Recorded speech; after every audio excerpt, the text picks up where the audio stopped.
Hi, and welcome to BYU Weekly. I'm Brittany Shiflett, and today we'll show you what's going on with the Cougars here on campus. It's day one of finals with 2 nights left of the competition. And as you can see, the crowds are pretty excited about what's going on here tonight. However, it takes more than excitement to get this game going. So let's hear what it takes from the people that know best. As you can see, over 2,000 pieces of artwork were used in the 10 Commandments film alone. DeMille used these pieces to create a sense of realism in the film. But Tripp's success doesn't stop there. Starting next Monday, she'll be flying off to San Francisco, where she'll be competing for the William Randolph Hearst Award. The National Ability Center uses sit skis like this to help people with limited mobility and other physical disabilities. This ballroom here in the Wilkinson Center holds many memories for Brandon and Amy, one which they'll be reliving fairly soon here in November as part of an annual BYU competition.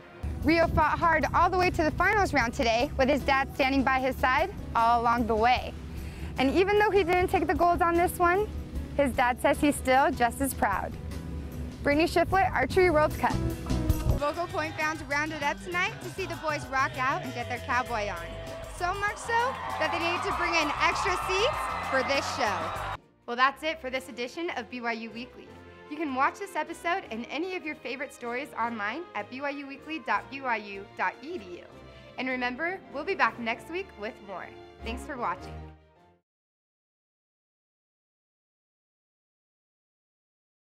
Tom, why don't you go ahead and tell us why they ended up having the competition here in Ogden, of all places? Well, first of all, we had a World Youth Championships here some years ago, and it was a very good event. And based on that, we allocated the World Archery Cup here. And last year it was actually, based on the questionnaire of the athletes, the best event of the year. You had your competition today. We just ended up going through the semifinals. You unfortunately didn't make it through. However, you did play a good game. How did you feel about your game today in this event? Well, I definitely started out strong this morning, so I was, really uplifted and like, okay, let's go and do it and get it done. And then the second match, I struggled through it, and I felt like I shot good shots, but they just didn't go where they're supposed to. And I guess that happens. You have to kind of bite the bullet and take what you get and move on. So.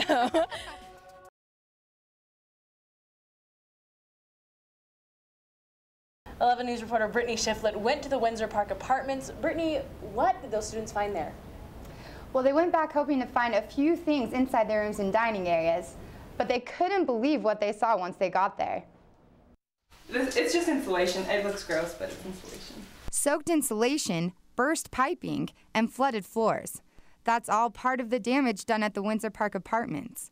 Around 24 women came back to their homes this weekend to pick up their belongings and anything else they could salvage from the flooded apartments. Some students were home during the flood, but weren't prepared for it. I was going to put on clothes, but then I heard this big boom, so then I figured I probably should get out of here.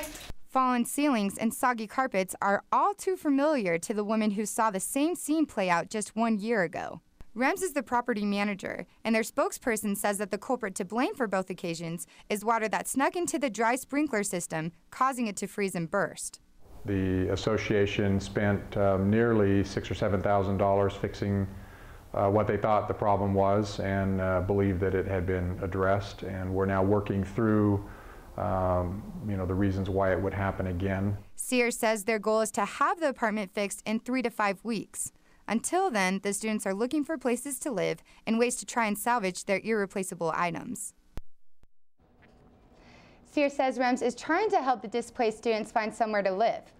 But he also says that the students signed a waiver making them responsible for their belongings and other lost items. Police and the FBI are teaming up to investigate a reoccurring and dangerous game that puts flyers at risk. For some people, the final takeoff can be a nerve-wracking event. But the Federal Aviation Administration, FBI, and airport officials are worried about something more eye-catching: laser pointers. We're obviously concerned that any laser that could potentially distract a pilot to the point where there would be some problems with an aircraft. It could be potentially, as I said, a federal crime. Dujanovic says people aimed lasers into airplane cockpit windows 36 times last year, temporarily blinding pilots and potentially damaging their eyes. Airport spokesperson Barbara Gann says that a lot of these criminal offense taggings may start as innocent playing. I think people, it's a new toy, it's kind of fun, and so yeah, you're out experimenting or you're looking at stars in the night or something like that and don't understand that what you're doing has those negative consequences. The FAA says that laser cockpit intrusions have doubled in the last year, something the FBI and airlines are trying to put an end to. The more we can let people know the consequences, the more I think we can be a deterrent. Officials also say they aren't sure what kind of lasers are hitting these planes. Both the FBI and airlines suspect high-powered lasers since they've become more available and affordable. But normal keychain laser pointers may be the culprit. Dejanovic says the best way to keep our flyers safe is to get the word out that this is a federal offense with charges that follow you for a lifetime. Back to you. Every day, we take advantage of the basic things our bodies can do, like a mind to think, legs to walk, and eyes to see. But imagine if one of those things stopped working. BYU Weekly reporter Brittany Shiflett steps into the journey of a BYU student who, despite the odds, would not give up. I came to school, I had this new motivation and this new personality, definitely, that was a lot better, because I realized how sacred life is to me. Okay, my name's Mary Curtis, and I was born with an AVM, and this is what happened to me. Before Mary's world changed, she lived a life which most people would call a full one. She loved running, dancing, and traveling with her family. That is until one day when all of Mary's world was put on pause. Last summer, I woke up in June to go to my first day of work, and I thought I was just having a bad headache, but after a while I kind of realized it was more than that, and I passed out for a while. That day was Mary's first episode when she found out about her arteriovenous malformation, or AVM. After being in a coma for 3 days and in the hospital for 2 weeks, she decided to come back to school. But a second AVM hemorrhage put her life on pause once again. Mary was forced to pack up her bags and head back to Vancouver for immediate cyberknife surgery. It was really hard once I realized what I actually had to go through. Sorry, just walking into the room where it happens, they make you feel comfortable and ready for the radiation. I felt like no matter what, it's okay. Mary has a lot of people in her life who have stood by her through the hardships of this illness, her friends, parents, and family included. But she says in coming to BYU, she found her ultimate supporter, one who she'd known from years before. I know that I needed to come back to school and find Zane again so that he could save my life and tell me what surgery to go with, because without him, my parents and I, my surgeons, all of us were too scared to do it. I found myself on my knees a lot of nights, just trying to look for direction. And the answer I kept getting was just to stick around. She told you before, the biggest thing she was facing was wondering whether or not she'd be able to speak or move her arms.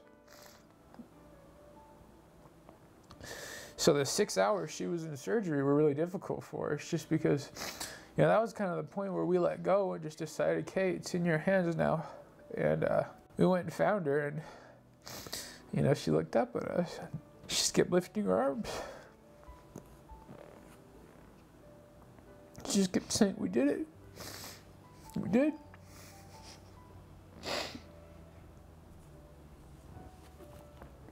Sometimes I feel unworthy of the miracles that happened over and over, almost every day. Especially when I hear the other stories about AVMs. People just don't live. Mary and Zane are now newlyweds living together in their first home. Zane says it's hard for Mary to slow down now that the surgery is over. He says she wants to grab life and go now that she's back in school at BYU and going through therapy. But Mary taking it slow is something Mary's teachers realize she doesn't like to do. It just was so rare that she would ever let me know, it's not a good day, I'm not going to be able to come today, or there's a problem. She just plowed ahead. So incredible character. I just think if she shows that now in a situation like this, there's no end where Mary is going to end up. People in Mary's life say she's a miracle because she has a future, but Mary credits the success of her surgery to something else. When you're in a situation, when you have